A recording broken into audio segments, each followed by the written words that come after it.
ప్రియమైన వాళ్ళారా, ప్రభువైన యేసు క్రీస్తు నామములో మరి అందరికీ వందనాలు. ఈ దినము మన యొక్క బైబిల్ వాక్య పఠనము కొరకై మరి తీసుకునబడిన భాగం ఏంటంటే అపోస్తలుడైన పౌలు మొదటి కొరింథీయులకు రాసిన పత్రిక 6వ అధ్యాయము 12వ వచనం. అన్నిటి యందు నాకు స్వతంత్రము కలదు గాని అన్నియు చేయదగినవి కావు. అన్నిటి యందు నాకు స్వతంత్రం కలదు గాని నేను దేని చేతను లోపరుచుకొనబడనొల్లను. అపోస్తలుడైన పౌలు ఇక్కడ మన స్వతంత్రము గురించి రాస్తున్నాడు. విశ్వాసులు లేక క్రైస్తవుల యొక్క స్వతంత్రాన్ని గురించి. మరి ఇతర మనుషుల వలె, ఈ లోకంలో ఉండే ఇతర మనుషుల వలె మనం కూడా ఉద్యోగాలు చేసుకుంటున్నాము, కుటుంబాలు కలిగి ఉంటున్నాము, సంపాదించుకుంటున్నాము అని మరి క్రైస్తవుల మనము ఏదైనా మనం కూడా చేయొచ్చు అనేటువంటి కార్యము ఉండకూడదు. ఏదైనా చేసేటువంటి యొక్క స్వతంత్రం ఉంది. అయితే అపోస్తలుడైన పౌలు ఏం చెప్తున్నాడంటే అన్నీయు చేయదగినవి కావు.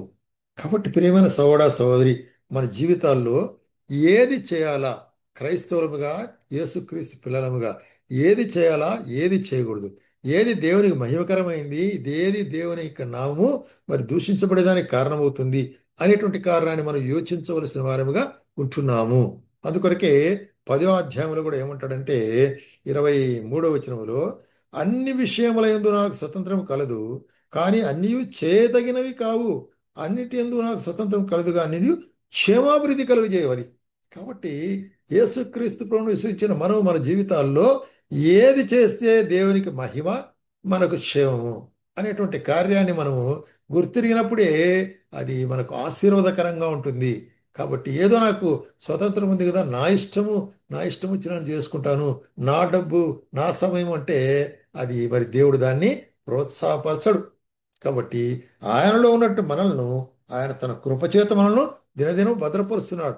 అందుకొరకే గలతీలకు కూడా రాస్తే ఏమంటాడంటే, గలతీలకు రాసిన పత్రిక 5వ అధ్యాయము 1వ వచనంలో ఈ స్వాతంత్రము, ఇది యేసుక్రీస్తు మనకు అనుగ్రహించిన స్వాతంత్రము, క్రీస్తు మనలను స్వతంత్రులుగా చేసి ఉన్నాడు కాబట్టి మీరు స్థిరముగా నిలిచి మరలా దాస్యమును కాడి కింద చిక్కుకొనకూడదు అంటాడు.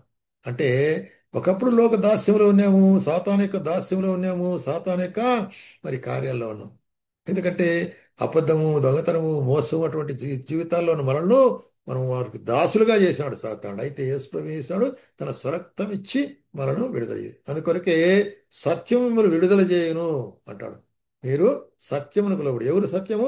యేసుక్రీస్తు ప్రభువే. కాబట్టి ఆయన ద్వారా మనకు విడుదల అనుగ్రహించి స్వతంత్రం అనుగ్రహించబడినది. కాబట్టి ఇప్పుడు మీరు ఏం చేయాలంటే మళ్ళా తిరిగి ఆ యొక్క మరి దాస్యత్వంలోనికి వెళ్ళకూడదు అంటున్నాడు. తిరిగి ఆ దాస్యత్వంలోనికి మనము వెళ్ళకూడదు అంటున్నాడు. ఎట్లా అంటే అదే 5వ అధ్యాయం 13వ వచనంలో ఏం చెప్తున్నాడు?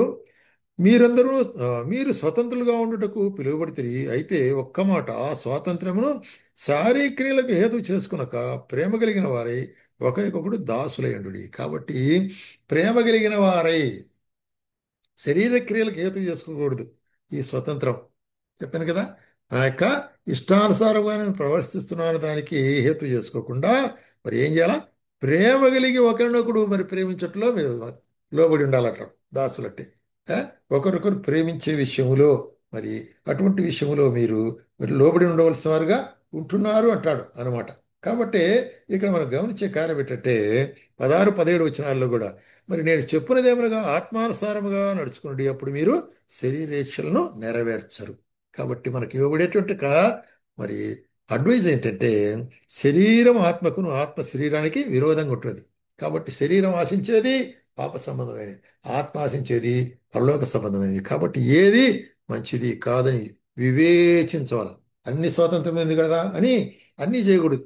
అందుకొరకే పేతురు కూడా ఏమంటాడంటే 1 పేతురు పత్రిక 2వ అధ్యాయం 16వ వచనములో స్వతంత్రులైండుడి దుష్టత్వమును కప్పిపెట్టు కప్పిపెట్టుటకు స్వాతంత్రమును వినియోగపరచక దేవునికి దాసులై లోబడి ఉండి కదా.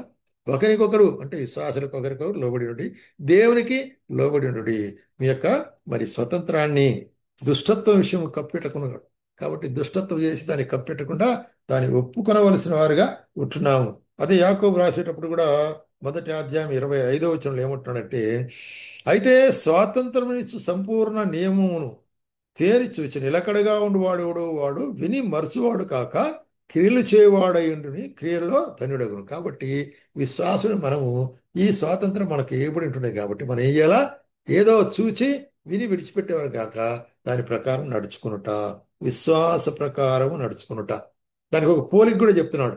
ఉమ్, మరి చూచి అవతలికి వెళ్ళి మర్చిపోవడం ఎట్లా ఉంటున్నాడంటే అద్దములో తన సహజ ముఖాన్ని చూసుకొని అవతలికి పోయి మర్చిపోతాం. అట్లనే కొంతమంది వాక్యాన్ని విని దాని తర్వాత పోయి మర్చిపోతారు. అది ఏమి ప్రయోజనం లేదు అనేటువంటి కార్యాన్ని బట్టి. కాబట్టే ఈ స్వాతంత్రం అనేటువంటి దాన్ని ఎట్లాగో ఉపయోగించుకోవాలంటే ప్రయోజనకరంగా ఉపయోగించుకోవాలా. అందుకొరకే అపోస్తలుడు పౌలు చెప్తాడు, నేను ప్రయాసపడుచున్నాను నా యొక్క ఆత్మీయ జీవితంలో. ఎట్లాగా?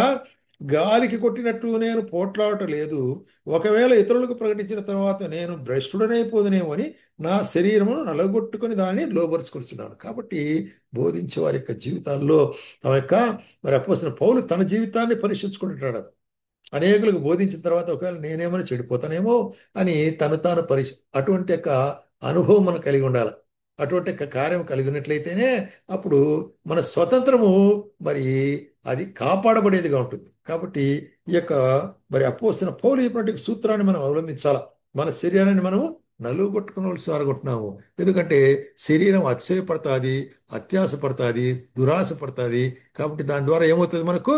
మరి చూసినట్లయితే ఏది లాభకరంగా లేవో అవి కోరుకునే వాళ్ళం అనుకుంటాం. కాబట్టి శరీరాన్ని నలగొట్టుకుంటే అప్పుడు ఏది మనం చేయాలనో ఏది చేయకూడదు. అన్నిటి యందు స్వతంత్రం ఉంది కానీ అన్నీ చేయదగినవి కాదు, అన్నీ ప్రయోజనకరమైనవి కాదు. అయితే మన ఆత్మీయ జీవితానికి ప్రయోజనకరమైంది, దేవుని నామానికి మహిమకరమైంది మాత్రమే మనం చేయవలసిన వారుగా ఉంటున్నాము అనేటువంటి కార్యాన్ని